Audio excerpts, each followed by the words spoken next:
Chapter 1. The Zelians didn't fear supernovas, black holes, or the Voraxian hive-mind. They feared the song beneath the ice. The eclipse of reason drifted above Antarctica, its crystalline hull refracting auroras into jagged streaks of light. Inside, Chief Science Officer Liren Vaith hovered before a holographic display of Earth's ice shelves, his bioluminescent form dimming with unease. Beneath the ice lay the Zelians, aliens who had slumbered for millennia, their cryopods humming with infrasound vibrations synced to whale migrations. Galactic law was clear: do not interfere. Liren's tendrils twitched as he recalled the Great Freeze, when the Zelians had buried themselves beneath Antarctica to await a harmonized Earth. Their cryptic warnings, "Disturb our slumber, and the oceans will sing no more," were etched into Zelian doctrine. Yet here he was, orbiting a planet teetering on chaos. "Routine scan, nothing more," Liren muttered to his junior, Vera, whose neon-pink glow pulsed with curiosity. She had just recalibrated their sensors to detect subsurface anomalies. "Their systems are stable. The ice is thickening, not fracturing." "But the transmissions," Vera tapped the hologram, highlighting a spike in low-frequency pulses. "The Zelians are encoding messages into the whales' songs. If climate change weakens the ice, their signals could accelerate." "Enough," Liren's voice crackled like static. "The law forbids intervention. Let Earth species handle their own chaos." Vera's glow dimmed. "And if their chaos wakes the Zelians?" Liren's crystalline form shuddered. He remembered the archives, stories of the Zelians' last awakening, when they'd harmonized a star system into a symphony of black holes. The Zelians had vowed never to repeat that mistake. But Vera was already rerouting power to the deep scanners, just a passive sweep for science. Liren opened his crystalline mouth to protest. Then the ice shattered. Alarms blared. The hologram flared crimson as a fissure split the shelf, revealing a cavern glowing with bioluminescent glyphs. Inside, Zelian pods flared to life, their harmonies resonating with the cries of humpback whales thousands of miles away. "Vera, what have you done?" Liren's form darkened to ash-gray. The cruiser's AI chirped. "Incoming transmission, Zelian frequency." A voice boomed, ancient and irate. Who would dare disturb the listeners? Chapter 2. Dr. Mara Solis didn't believe in aliens until the whales started screaming. Antarctica's ice groaned under a storm. Inside her research pod, Dr. Mara Solis adjusted her headphones, the crackle of whale song filling her ears. A humpback's mournful call looped endlessly, a song she'd studied for a decade. But tonight, the frequencies warped. "Mara, you're obsessing again," said Dr. Elias Chen, leaning over her shoulder. His usual smirk faded as he spotted the spectrogram. "Wait, that's impossible." The song contained a pattern, prime numbers nested in the whale's clicks, a sequence too precise for nature. Mara's hands trembled. Her father had died chasing messages in the deep, dismissed as a crank, but this was real. That night, icequakes split the shelf. Satellite feeds showed a fissure glowing neon blue, a light no human had ever seen. Chapter 3. The Zelians prepared for war. The Zelians prepared a symphony. Liren's transmission to High Command crackled. Code black. Zelian awakening in progress. The Zelian fleet surrounded Antarctica, but it was too late. The fissure had unleashed a pulse of infrasound, destabilizing ice shelves worldwide. Back in Antarctica, Mara and Elias rappelled into the fissure, guided by the alien signal. Ice walls shimmered with bioluminescent glyphs, and at the cavern's heart lay a pod, not human, but something crystalline, humming in sync with the whales.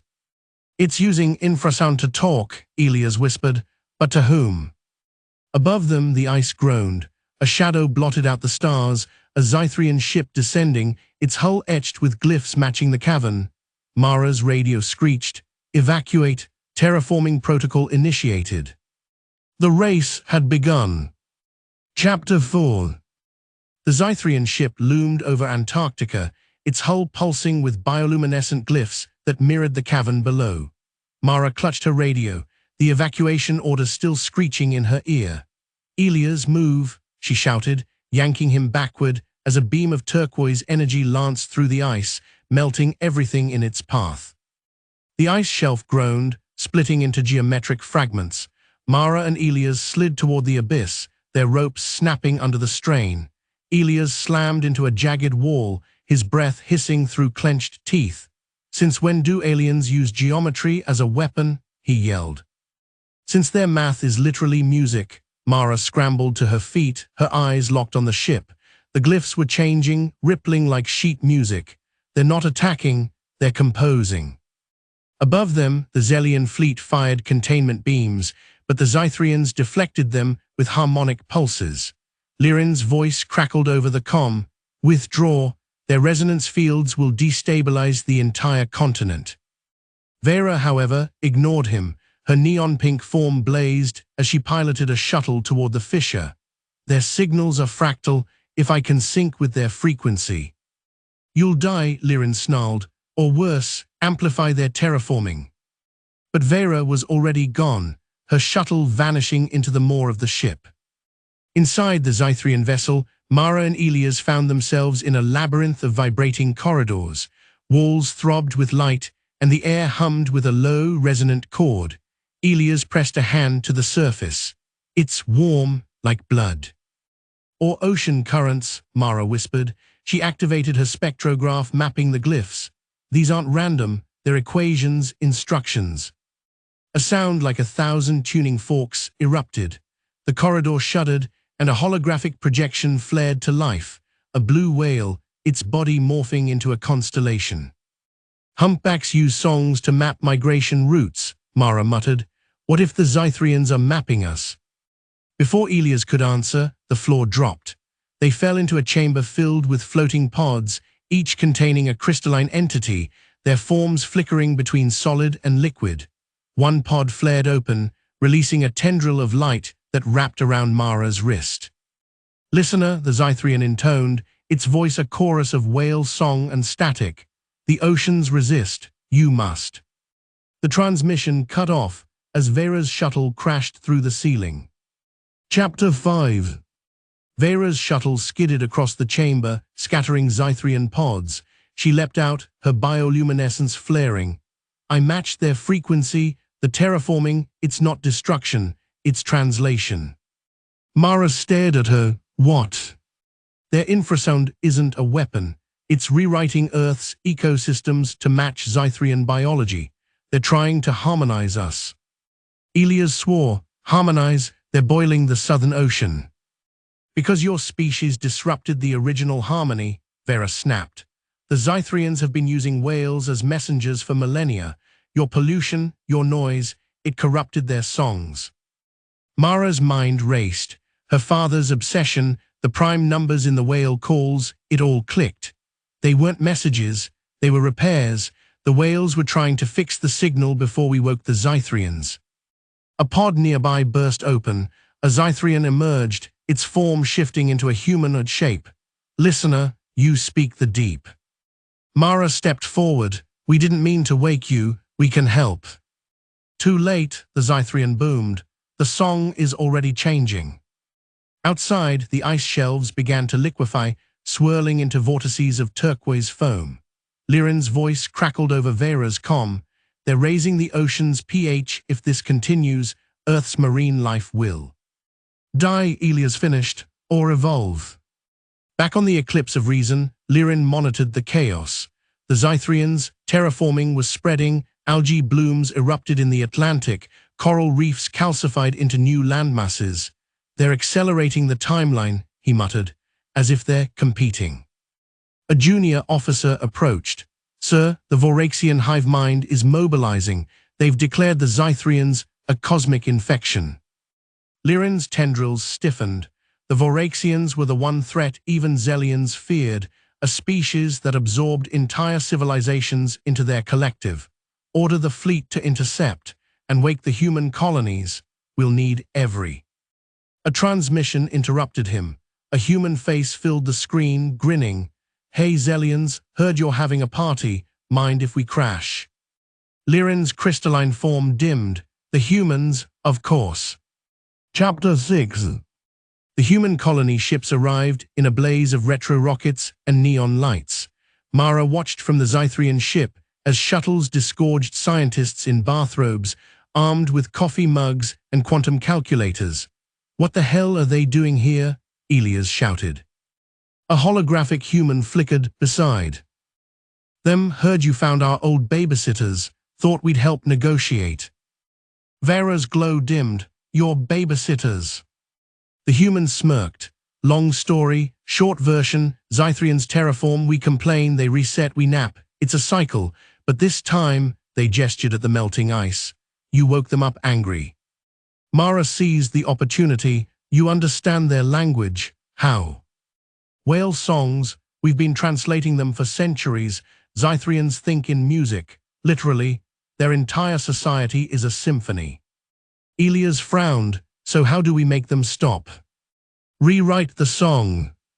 As the human scientists interfaced with the Zelian pods, Mara pieced together a counter-melody, a fusion of humpback coders and prime number sequences. The Zelians responded, their glyphs shifting from jagged red to calming blue. But the Voraxians were closing in. Lyran's fleet engaged them in orbit, crystalline ships clashing with Voraxian swarms. "Hold the line," Lyran ordered. "The humans need more time." On the Zelian ship, the lead entity shimmered before Mara. "Your song, IT, is imperfect, but it honors the deep." "It's a start," Mara said. "Let us help you finish it." The Zelian hesitated, then gestured to the pods. "Join the symphony." As Mara and Vera linked their systems to the Zelian network, Elias manned the controls. "If this goes wrong, we're all whale food."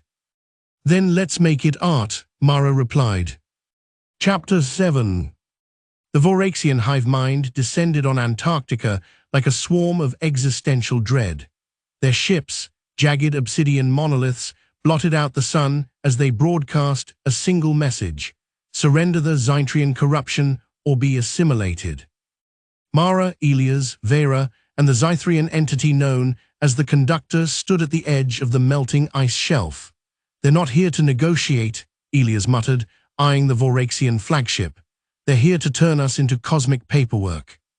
The Conductor's crystalline form flickered. "Voraxians fear imperfection. They will attempt to streamline your species." "Streamline?" Mara raised an eyebrow. "Like spa day streamline." "Assimilation is not a spa day," the Conductor intoned gravely. "It is a spreadsheet." Vera's neon pink glow brightened. "Let's give them a different kind of spreadsheet." She activated her wrist device, projecting a hologram of the Voraxian commander, a towering, faceless entity, onto the ice. "Your threats are quantified and rejected," the hologram boomed. Vera smirked. "Meet Commander Buzzkill, or as humans call him, Karen from accounting." Inside the Zelian ship, Mara and Elias worked with human colonists to weaponize the one thing Voraxians couldn't assimilate: absurdity. They rigged the ship's resonant chambers to broadcast a looped playlist, "Never Gonna Give You Up" by Rick Astley, yodeling renditions of Voraxian battle hymns, and a 12-hour podcast about the history of socks. "Voraxians process logic," Mara explained, wiring a disco ball to the mainframe, "but they can't process this." As the first Voraxian boarding party materialized, the Zelian ship's speakers erupted with "Shake It Off" by Taylor Swift, and the walls began projecting memes. One Voraxian soldier paused, tilting its head at a gif of a cat wearing a shark costume. "Why is the cat dancing?" it intoned, its hive-mind voice tinged with existential confusion. "It's called joy, Karen," Vera shouted, tossing confetti grenades. "Look it up." Lyran, meanwhile, faced the Voraxian flagship's commander. "Your conflict is with the Zelians, not us." The Voraxians' eyes glowed crimson. "Zelians broke galactic law. You awakened the humans." Lyran's bioluminescence dimmed. "They awakened themselves, and now they've reorganized the Milky Way's HR department." As if on cue, a Voraxian lieutenant burst into the chamber, clutching a coffee mug. "Commander, The humans have declared casual Friday and are offering free therapy sessions in the mess hall. The commander's hive-mind wavered. This is an affront to efficiency. Chapter 8. The Voraxian retreat was chaotic. Ships fled as humans airdropped chill pills, placebo gummy bears, and scheduled mandatory nap times. By the time the galaxy caught its breath, the humans had declared Antarctica a no-assimilation zone and opened a pop-up cafe serving Voraxian vaporized vanilla lattes. Mara found Elias in the mess hall, nursing a coffee. "You realize we just punked an entire hive mind, right?" Elias snorted. "They're the ones who thought streamlining meant turning planets into spreadsheets. How'd they not see the sock meme coming?" The conductor materialized beside them, holding a latte. "Humans have taught us that war can be silly." Vera burst in, her glow pulsating with excitement. "The Zelians are holding an emergency summit. They want to negotiate a universal chill zone treaty." Liren's tendrils drooped. "And if we nade them?" Mara grinned. "They left a just add coffee emergency button, but use it sparingly. It's connected to every espresso machine in the galaxy." As the human ships re-entered cryosleep, the galaxy held its breath. The Zelians hosted a farewell party with mandatory fun and a piñata shaped like buzzkill. The Voraxians, now addicted to yoga pants, opened a chain of spas. In the end, the humans' final message played across the stars. "P.S. If you're reading this, play Bohemian Rhapsody at max volume. We'll wake up eventually." Chapter 13. The humans' yawns began as a subtle vibration in the quantum comms. At first, the Zelians dismissed it as background radiation. Then the yawns became contagious. "Why is High Chancellor Vera staring at spreadsheets with her mouth open?" Liren muttered, his bioluminescence flickering as he dodged a Zelian technician mid-yawn. The humans, however, were unapologetic. "Nap cycles," the human leader explained, slurping coffee. "We are due for a system reboot. Universe runs smoother when we are rested." Ambassador Crystal's crystalline form dimmed. "But you just woke up. The galaxy's still calibrated to your chaos." "Exactly," the human grinned. "We fixed your Wi-Fi, taught the Voraxians yoga, and got the void crawlers into aromatherapy. Time for a break." The Voraxians, however, saw opportunity. "Humans are weakening," Commander Buzzkill broadcasted. "Assimilation protocol, sleep deprivation." The Zelians scrambled. "They can't sleep again," Vera hissed, her neon pink glow flaring. "Who'll explain why socks disappear?" Liren sighed. "We follow the new manual. Page 42, if humans yawn, deploy emergency caffeine and/or confetti." But the humans were already drafting Nap 2 instructions. "No poking the cryopods with quantum probes. Looking at you, Zix. Voraxians must watch 100 HRS of ASMR before discussing streamlining. Zelians get a 50% off coupon for chill zone spa days. They're rewarding us for surviving them." Zix tilted his head. "This is the greatest trickster species in existence." Chapter 14. The humans hosted their goodbye party in the Cosmic Bean Cafe, now expanded into a dimension-hopping lounge. The invitation read, "Come for the coffee, stay for the existential dread, optional." The Voraxians arrived in full hive-mind formal wear, sleek black uniforms with one assimilator sashes. "We are here to negotiate," Buzzkill intoned. "Humans must stay awake to explain Netflix." The humans responded by blasting "Never Gonna Give You Up" on holographic loop. "Relax, Karen," the human leader yawned. "We've set up auto-replies. Your existential crises will be handled by our AI Bing." The Zelians, meanwhile, struggled with the humans' parting gifts. The galaxy's okayest bureaucrat mug, self-refilling, but only with decaf. A quantum do not disturb sign activated by clapping. A flowchart titled, "Should You Wake Us Up? 99% No." "They've reduced millennia of diplomacy to a meme," Liren groaned, accidentally activating the clapping protocol. The void crawlers stole the show, Having mastered existential dread meditation, they led a session titled Embrace the Nap, a journey into nothingness. Participants reported profound chillness and a sudden urge to reorganize their sock drawers. Even the Zelians joined, their crystalline forms bobbing to a dubstep remix of whale songs. Humans have taught us that sleep is art, the conductor declared, now wearing a sleep mask shaped like a pizza. As the party peaked, the humans unveiled their final prank, Universal Lullaby 2, a melody blending whale song, Voraxian binary, and a yodeling Zelian choir. The galaxy yawned in unison. Chapter 15. The humans' cryosleep countdown began. Remember, the human leader warned, climbing into their pod, if you need us, play Bohemian Rhapsody, but only if it's an actual emergency, not like a where's the stapler emergency. The Zelians held their breath as the pods sealed. What if they're bluffing? Zix whispered.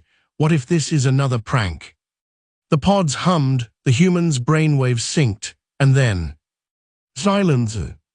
The galaxy waited. The Voraxians probed the pods. Humans are dormant, assimilation proceeding.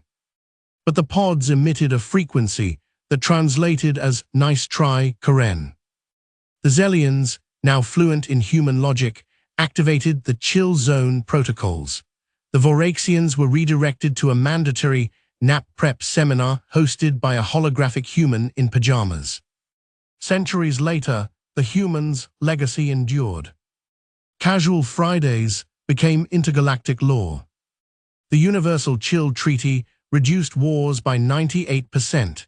The remaining 2% were passionate disagreements about pineapple on pizza. Zelians hosted monthly Human Appreciation Hours, where they reenacted memes and debated why socks vanish. And in a forgotten corner of the galaxy, a single Zelian scientist, Zix, hovered near the cryopods, clutching a quantum probe. Just one little scan. The pods emitted a sound resembling a groan. Jude. Zix's glow dimmed. Right flowchart got it.